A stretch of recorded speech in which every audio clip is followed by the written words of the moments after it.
So have you noticed differences between male and female millennials? Are they the same? Are they different? Earlier, you said, hey, we ought not to lump all of them into one category and overlook variations within the category. So, I mean, I want to be a little careful here because this is just my own observations and empirical, but I would say for females, perhaps in particular, I was of a generation that there was, and there still is a gender divide, we know this, but that it was a little more pronounced. Millennials in general and women have been told they can do anything.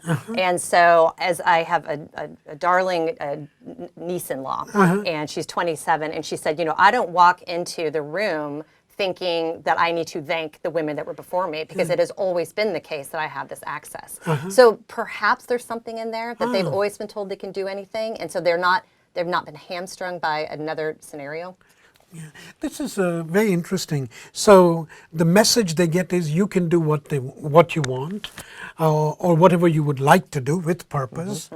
You're unique.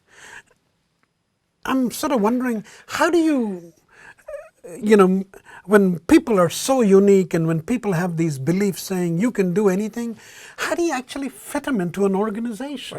I think there are a couple of things. The first is the organization has a goal. And so if you think of an analog, maybe it's a team. Right.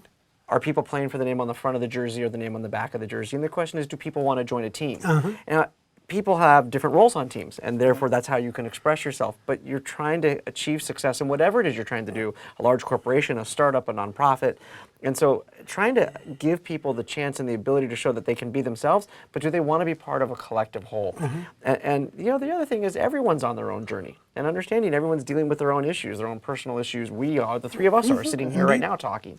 And so having that empathy, which is something Michelle talked about earlier, is really key, but understanding if you're going to join the team, then is also, are you not only a culture fit, but Katrina Lake at Stitch Fix will often talk about, is somebody also a culture add? Can they help expand what's going on? And you don't want to bring in somebody who's going to be toxic. Can you bring in somebody who's actually going to grow the organization and actually is different? And so those are also things you might look for as part of an interviewing process.